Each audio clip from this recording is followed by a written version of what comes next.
Then I saw you coming at me.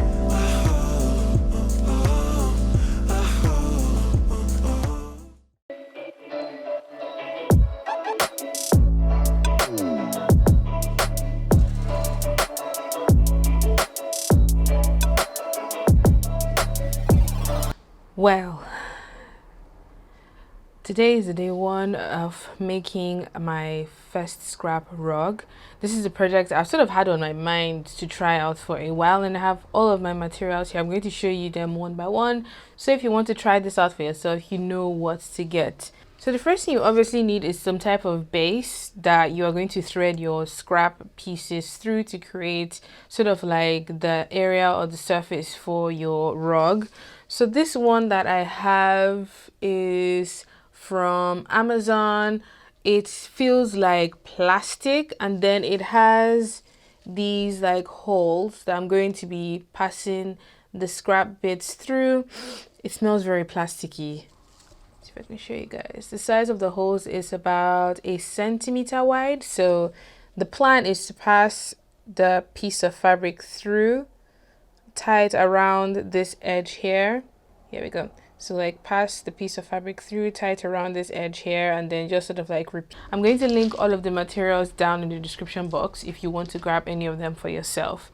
Next up, you're going to need a scissors to cut your scrap pieces. I'm just laughing because I know I'm going to be doing this rug for some days, possibly weeks. Then you also need a tape measure if you want to cut scraps that are fairly the same sort of like length and width. You will need to measure them out. And lots of scrap fabric. So I just have 2 bags here. I have like a whole Ghana must go of like scrap materials that I would possibly go through as I sort of like cut out my pieces. This video is going to be a mixture of a time lapse / make with me because it is going to take me a while to make this. So enjoy. If you want to follow along, feel free to do so. I would love to see your recreations as well because it is such an amazing project to do with sort of like friends, family, or just something you want to do to like get your mind off of like all the issues of the world at the moment. But yeah, let's get started. With my fabric scissors, I'm going in here to cut strips that measure 6 inches long and about 1 inch wide. At first, I was actually using like a template and chalk and everything, but after some time, I just started cutting it freehand. I was able to guess how long and how wide, but you want to make the strips about 1 inch wide and 6 inches long and cut as many as possible because it will just save you a lot of time. So this is what actually took me the most time to do, which was actually weaving through the strips into each hole of this plastic mat.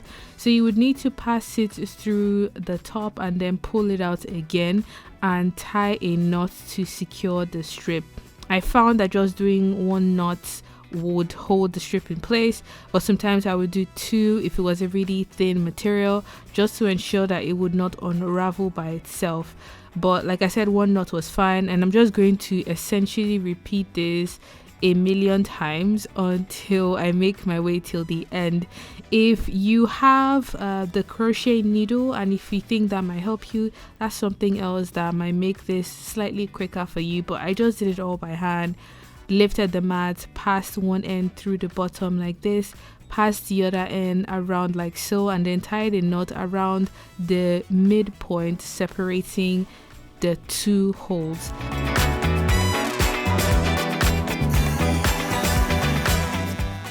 So it's been about 3 hours, and that's how much I have done. I've done about two rows. Let me show you what the back looks like. So I've done 2 rows, and I sort of skipped the space. So that's row 1. I skipped the second row and I went on to this one.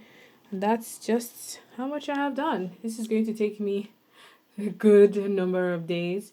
I have my scraps sort of in piles here, and something I changed was I started cutting this in 1/2 inch, the same length but slightly thinner, because I found that when you sort of loop it around the holes, if it's too wide, it stretches it too much, and I don't want to sort of break this like grid thing. So I'm just going to keep on going Wish me luck, but I actually really like how sort of textured and multi-dimensional it is. Something I would mention is because it's woven fabric, you see a lot of like frizzly ends, such as like something like that or something like that, which adds to the personality of the scrap rug. But if you don't want that, just work with only stretchy fabrics that are, don't fray around the edges, sort of like this one does. So the nature of this project involves a lot of repetition, cutting, weaving, tying, and it can get very boring very quickly. So what I did was I just grabbed my favorite K-drama at the moment. I'm really into Korean drama, Korean music, and I just literally started watching episode after episode. I found that doing this just made it a whole less boring to do. At some point, I even called my sister and we just spoke on the phone while I worked. Essentially, just do something else to keep you entertained while you do this. If you need to take breaks, have food, do this over tea, feel free to do so, but I really recommend watching something or talking to someone while you do this.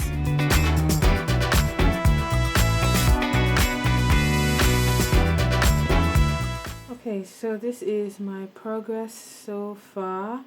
I am sort of like 50% done. That is how much I have left to do. I've not really had time to focus on this project, hence why it's so slow. I would say I've definitely spent about 4 days, like approximately 4 full days of work, but I've just been doing this so slowly because I've been so busy recently.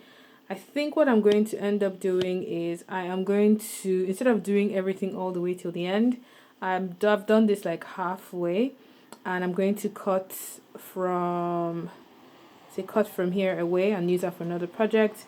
And I think I want to frame this piece and hang it on my wall like I've done with my other frames over there. I just think I've spent way too much time and energy to just have this as a rug. I swear to God, I don't think my conscience would let me. So I'm going to finish this off tomorrow. And then I'm going to look for a beautiful frame. So when you reach parts like this where you are getting to the end, you would need to get a clip to separate strips so you are able to actually clearly see the row that you want to work with. I found that doing that just made it a lot easier, especially when I was getting to like the last 2 to 3 rows that I had to finish. I just needed the clip to pull those ones by the side away so I could clearly see where I needed to pass my strip through. So I'm just making my way to the end, finishing off this rug wall art piece so I can essentially finish off the edges and frame it. So once you are done with all of your threading, you're passing through. Oh God, this was such a test of patience for me, but I really enjoyed doing this project. I was inspired by my husband's mom. She actually has a piece like this in her home, and I remembered seeing it and just knew I wanted to try it at some point, and I'm glad I finally got to do so. It is very beautiful, really textured, lots of colors and personality, and I'm going to go on to finish off the edges with some bias tape. This is optional, but I just wanted the edges to look nice and neat, so I got a brown bias tape that is about 1 inch wide, and I'm going to be folding this in half over the edge of the plastic mat and then stitching it in place. So stitching it on this side, so the side that is like the bottom of the mat, will just make pushing the strips away a lot easier. That's what I found, and I'm just going to do this for the top, the 2 sides and the bottom, so essentially the 4 sides of the mat are nicely finished with bias tape. Now the last step is just something I just decided lastminute.com, which is to actually frame this piece. It was essentially meant to be a rug, but I decided to grab a frame measuring 24 inches by 20, and I'm literally going to be gluing this rug onto this piece of wood or frame. So the first thing I'm going to do is I'm going to first of all undress the rug, remove all the plastic packaging, and then I'm going to get the piece like so and then center it so it sits right at the middle of the frame. I just went ahead to measure the top, the bottom and the side dimensions so the rug or the scrap piece is right in the middle. And once it's properly centered, you can go ahead and mark the corners with a pencil so you know where you need to put your adhesive or your glue to ensure that this is stuck on correctly. So after I was done marking all of my points, I got my super glue, the really strong one that dries off really quickly, and I'm essentially just applying some glue just below the point where I marked for my edges. And I'm going to do this for the 4 sides as well as in the middle, so that middle part of the scrap piece of the rug is glued correctly and it stays in place. So after doing this, I'm going to grab my finished rug piece and I'm just laying it carefully like so, pushing all of those scrap pieces to the side so none of it gets glued incorrectly. And then I'm just going to zhuzh this around until it is glued in a way that I like, arrange any of the extra hairs, and after doing that I put a plastic sheet over like so and added some weight just to ensure that there is pressure and the glue actually dries off correctly. So after letting the glue dry, my wall art / scrap rug is finished. I just ended up putting this right by the wall, be on your way to my kitchen, and it just looks really good. I can't wait to show this off to people who come to the studio, tell them the whole story and the inspiration behind this. But I hope you guys enjoyed watching this project. It was really a labor of love, and if you want to recreate this, feel free to do so as well and tag me on Instagram at KimDaveDesigns. And until my next video, have a good morning, afternoon and evening wherever you are. Bye.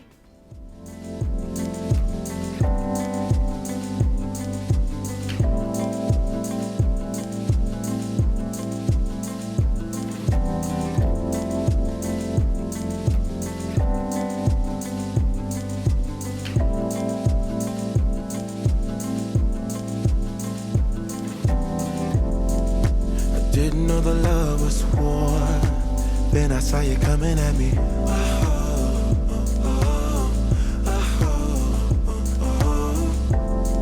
Somebody that I used to know. Somehow you're my enemy.